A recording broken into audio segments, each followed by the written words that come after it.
So we here are working on this situation of trying to get an idealism to children.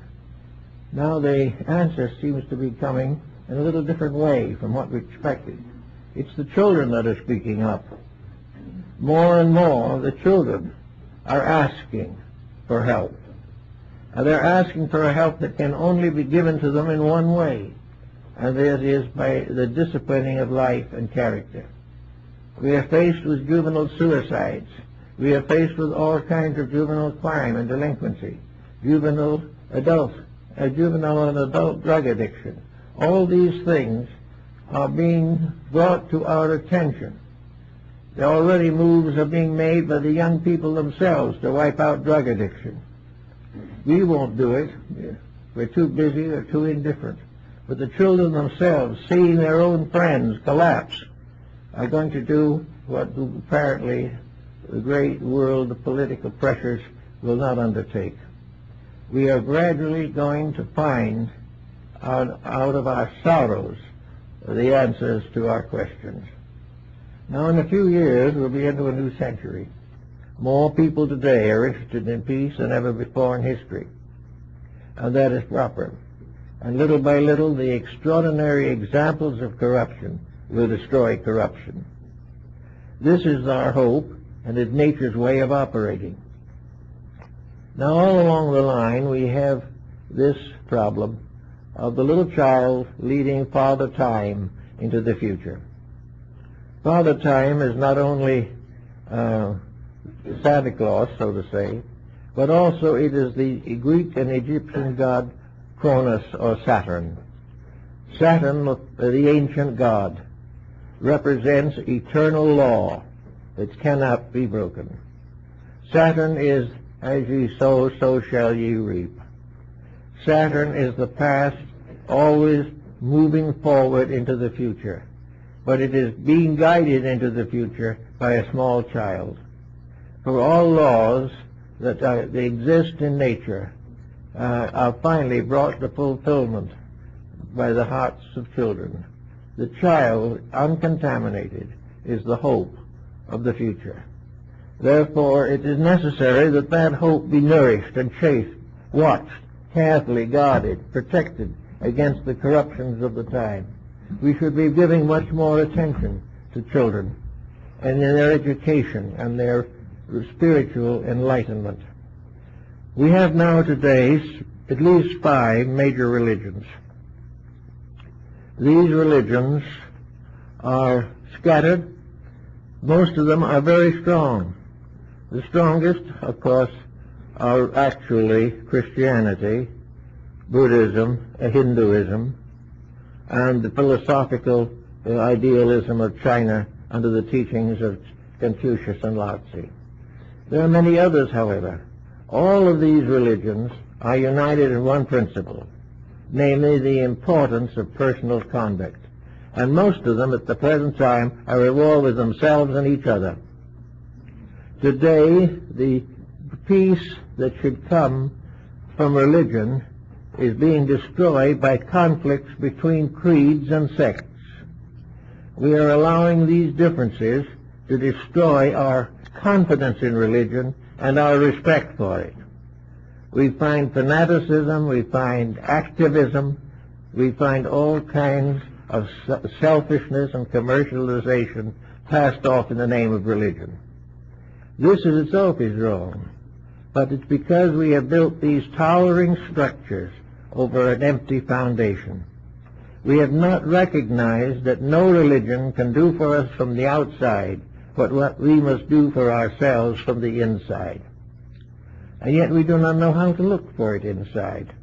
We have certain beliefs and certain convictions, but we also have to realize the importance of the thought that has come down from the past.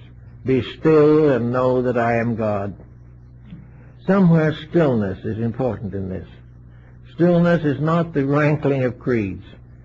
Stillness is the silent contemplation of values. Actually, peace arises in a very simple human way.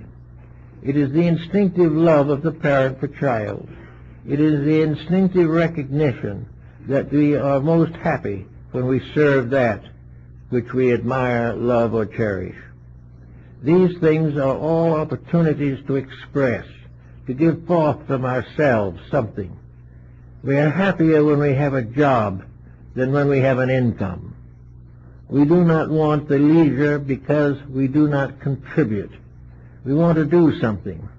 In a world in which there are millions of things to do, many people can't do anything but sit 4 or 5 hours every evening in front of a television, contributing nothing and receiving nothing, just a little bit of value out of all this watching. These people would be happier if instead of listening and watching they were doing. Something has to be done. Something has to be created. Everything that we do in life has to have some kind of meaning, or it becomes an infinite boredom. And one way, of course, our fathers and ancestors took care of this was very simple. On the day after St. Nicholas Day, when the gifts had all been distributed, the family settled down to prepare for the next St. Nicholas Day. The loom was put back, the embroidery needles were found again, the wood carvers got the back, the furniture makers got at it, and the weavers, and everyone was at it, ready for the next session. And this next session was something that really was very well worthwhile. A number of years ago, I spent a Christmas in Rouen in Normandy. It was in a home of a friend of mine, and they had a family on the property that lived in. And this family came from the Norman peasantry. The place in Rouen, where Joan of Arc was burned at the stake, was only a few miles away. On Christmas Eve, there was the great exchange. The owner of the house prepared to receive the guests, his own servants. He was paying them well, there was no problem of that nature. But he put on his very best clothes, and he put out his very best tablecloth, and got out for the French the highest gift of all, his best bottle of wine. And he prepared and had other people prepare this dinner for the retinue that was to come in. And among those present, of course, there was also his favorite small dog, who had a very special dinner prepared for it also. In due time, the guests arrived, typical Norman peasants, each one dressed completely in black, man and woman, black from head to foot, black shoes greased for the occasion, everything in perfect order, and great sedateness and great silence. They came in a row and sat down as though they were entering a pew at church. They sat perfectly quiet, looking straight ahead. There wasn't a smile, there wasn't a glimmer, there wasn't anything that might be anomalous as far as that's concerned. Then at the proper moment, little gifts were bestowed, things of no value to speak of, but were received with great decorum, great appreciation, all this sort of thing. And finally, it kind of loosened up a little bit, and they all joined in this very good dinner. And before the dinner was over, the lord of the manor had won again his retinue. They regarded him no longer as the lord of the manor, but as one like themselves. He shared exactly in what they did, gave what they gave, received what they received, and encouraged and inspired, and for that evening all was equality. Then after it was all over, everyone was contented, the little dog was asleep from overeating, the retinue filed out in the most complete reticence and silence, and returned where it had come. This was the great occasion of the year. This was that moment in which walls and boundaries were all down, where the parlor was the same for the servant and the master, and everyone shared equally in the festivity of the occasion. Had it been any other way, it would have been a dismal failure. for this was the way it had been in Normandy for 1,000 years. And there was something about it that showed that the little things about Christmas, which to them were really sacred. A carol, very definitely in French, a prayer by an elder, and few things of this nature that made it all seem part of a timeless way of exchange and intercourse between people. So it was a very pleasant occasion, because it was very quiet, very serious, very sincere, and yet there was something about it that went through all the barriers of civilization and culture, and everyone was equal, and everyone was happy, and everyone went back to waiting hopefully for the next year. This had been going on in that family for 15 years when I lived there. Everyone was happy, peaceful, quiet. No vast exchanges of wealth, no expectation of it. Just simply to be together and have a little gentle reunion on a level of absolute equality. And this was the same thing as happened in Rome. For in certain of the festivals in Rome, the master of the house served his own servants, waiting on them at table. This mingling of values was very important.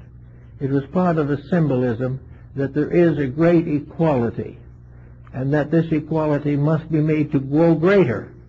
These things must not be forgotten. They must be strengthened. They must be enlarged. They must be made more powerful in the life of each individual if we're ever going to solve any of the problems that really worry us in life. So now we're coming up to another Christmas, another visit from old St. Nicholas. And as many children have explained it, it's very hard to know how there's so many of them, because there's one in every toy department. There's one on every street corner nearly. But they all symbolize one thing. The little old man with the baggy red suit and the white whiskers represents charity, which in the Bible is built into the word charitas, which means to give. And in the King James Version, it has gradually been changed to love. It is some way a concern which is hard to determine, a concern for those who need, with Santa Claus taking from the rich and giving to the poor, with Santa Claus bestowing all kinds of gifts and causing all kinds of strange things. But the children who receive these gifts, by the time they're 5 years old, don't believe in Santa Claus much anymore. But what they should believe in is the idea behind it, namely that there are people in the world who want to make them happy.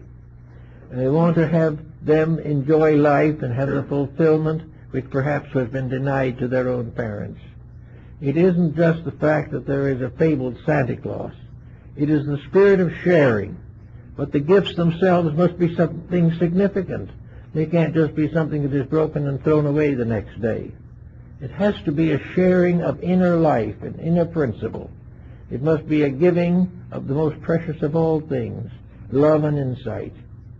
And today we have more neglected rich children than ever before in the history of the world. It is no longer just simply that the poor can't afford it. Surely the poor are with us always. Christ said so. But there are a great many very wealthy children who are poorer than the poor. There are a great many loveless children who have been unloved and never learned to love. All of this is part of a fallacy that has gradually dawned on us along with the mechanical age and efficiency and aeroplanes and space flights. Everything that is real is being sacrificed. So you have to say to yourself, in order to discover reality, there is one test. Nothing is real that you cannot take with you when you leave here. And this is a very important test. And it eliminates most of the things at which we are willing to sacrifice life and honor. We can't gain eternal value. We can't be happier unless we are able to have values that are stronger than death, that are stronger